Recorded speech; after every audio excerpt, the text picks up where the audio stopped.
Ngayon pong araw na ito, dahil World Teachers Day, sino sa palagay ninyo ang may tuturing na dakilang guro? Tatlong pipili natin, may first, second, and third. Napakahirap to siya rin.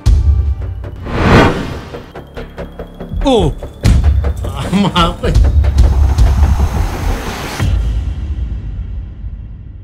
Ito na yung oras ng pag-uusga.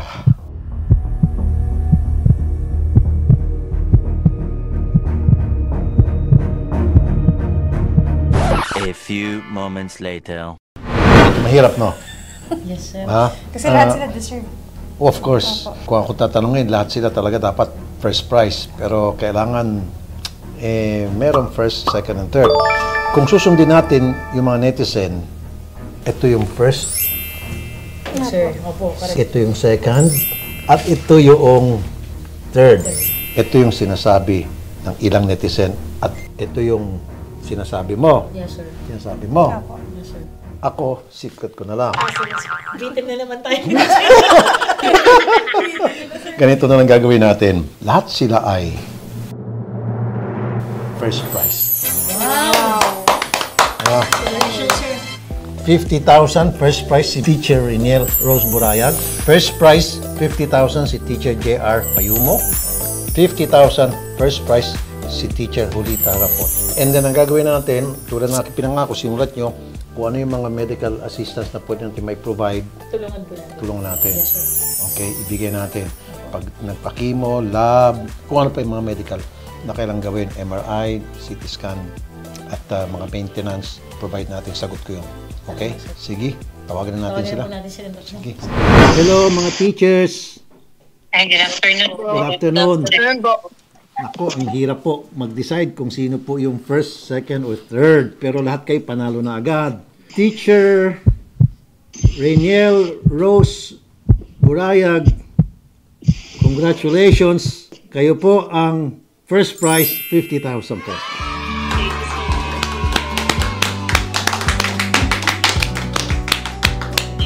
Teacher JR Payumo, congratulations. First prize kayo, panalo kayo ng 50,000 pesos.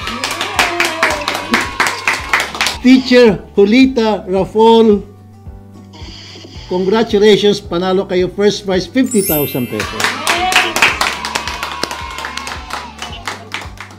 Ibig sabihin, lahat po kayo ginawa namin first prize. Wala pong second, third. Pantay-pantay po. Sir, maraming salamat. Maraming salamat po talaga, Senator. Okay, una natin kunan ng pahayag muna si Teacher Reniel Rose Burayag. Teacher Reniel. Unang-una po sa lahat, nagpapasalamat po ako sa opportunity na binigay po sa amin na ito na naipahayag po namin yung mga kalagayan po namin na sa kabila po ng mga nararamdaman po namin na sakit, lumalaban po kami para po makatulong po sa mga katulad po namin na individual ng ating komunidad na magkaroon po ng magandang edukasyon. Bilang ako ay isang fresh teacher pa lang po, gusto ko pong sabihin sa mga kabataan na kung ako po kinaya ko nang meron ako karamdaman na katulad na to, na malubha, how much more sila po na mga kabataan na normal, kayang-kaya po nila yan, basta po laban lang sa buhay po. Wala pong imposible kay Lord. Wow! Sobrang nakaka-inspire po yung mga sinabi niyo po. Thank you po. Ngayon naman, kuha tayo ng statement mula kay Teacher JR Payumo. Sir! Sir, thank you for this opportunity. Ito po ay once in a blue moon na mangyari po sa buhay po namin. Kaya ito po ay aming papahalagahan.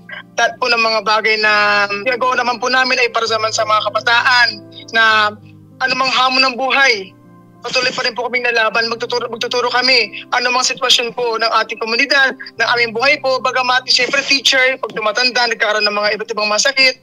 Ako naman is urgent po yun kumbaga hindi po inaasahan, pero alam ko po, binuhay ako ni Lord kasi tinubuhan na po ako, or 4 days akong natubuhan po, wala pong malay. Pero nabuhay po ako, ibig sabihin po, hindi po doon natatapos ang pagtuturo ko sa mga bata. Bagos, binigyan pa ako ng pagkakataon para ibahagi kung ano man po yung mga nalalaman ko sa pagtuturo, lalo sa out-of-school youth. Kasi po ako, Sir Rafi, simula nung dumating ako sa public, out-of-school youth po lagi ang tinuturuan ko. ALS, Abot Alam, Open High School, Regular Class, hindi po ako nawawalan po ng out of school. Ibig sabihin po, malapit po ako sa mga may edad na, yung may mga asawa, may mga anak, hirap sa buhay, walang pamasahe. Ako po ay naging guro po nila at nakita ko sa kanila yung hirap ng buhay po, kanilang nararanasan. Mahirap po talaga pero kailangan pa rin po lumaban. Ayun. Dapat laban ng patas, lumaban po ng naayon sa patas. At syempre, isa nating first prize winner pa rin, si Teacher Julita Rafol. Ma'am? Maraming salamat po, Senator Rafi, sa oportunidad po na dumating sa amin. Unexpected po talaga na makasali po kami dito. Ang message ko po para po sa lahat ng mga kabataan tsaka lahat mo ng nanonood ay huwag mawawala ng pag-asa. Habang buhay, may pag-asa. At kailangan huwag kalilimutan ang salitang respeto. So, respeto po sa sarili, respeto sa kapwa-tao, at respeto po sa komunidad. Maraming salamat. Ma'am, sir, una sa lahat, ako po nagpapasalamat sa inyo pong ginagawa para sa ating mga estudyante. Truly, talagang kayo po inspirasyon ng ating mga kabataan. Nang dahil po sa inyo, marami po sa ating mga kabataan ang gumanda ang buhay. Maraming salamat po itong National Teachers Day. Ako po sumasaludo sa inyong lahat. At mamaya po, ipapadala po namin sa inyong mga account yung inyong pong premyo na 50,000 each. Mabuhay po kayo.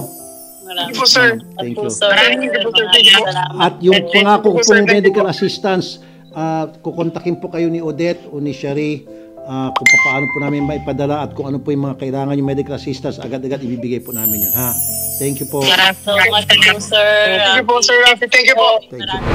Hello po, Senator Rafi Tulfo. Natanggap ko na po yung sorpresa niyo po para sa amin. Malaking tulong po ito, pinansyal, para po sa aking baby at sa akin pong patuloy na paggagamot. Nawa po ay mas marami pa po kayong katulad ko na matulungan at mabuhay po kayo, Senator Rafi Tulfo. At sa lahat po ng kaguruan, Happy World Teachers Day po sa ating lahat. Maraming salamat po. God bless. Magandang umaga po, Sir Rafi Tulfo. Maraming salamat po dahil dumating na po yung binigay po ninyong pera, gantimpala sa inyo pong napiling dakilang guro sa pagdiriwang ng araw ng mga guro ngayong buwan. Kahapon po natanggap po itong 50,000. Maraming salamat po sa inyo, lalo na sa aking estudyante na ikinoment po niya kung sino ang the best teacher po niya at ako po yun hindi ko po inaasahan. Maraming salamat po, Sir Idol Rafi, dahil malaking bagay po ito. Malaking bagay po ito sa pamilya ko, sa sarili ko, at pwede na po akong bumili ng mga gamot na iinumin ko. Muli, Sir Idol Rafi Tulfo, pagpalain ka po. Pagpalain po ang inyong programa sa pagbibigay ng tulong sa mga nangangailangan. Maraming salamat po at mabuhay po kayong lahat.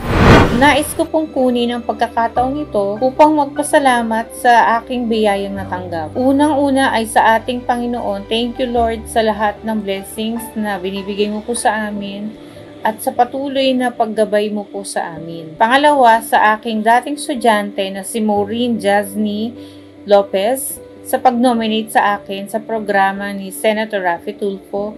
At higit sa lahat kay Senator Rafi Tulfo sa pagpili sa akin bilang isa sa mga nagwagi sa kanyang patimpalak. Nakuha ko na po ang napanalunan ko. Maraming salamat po, Senator Rafi Tulfo.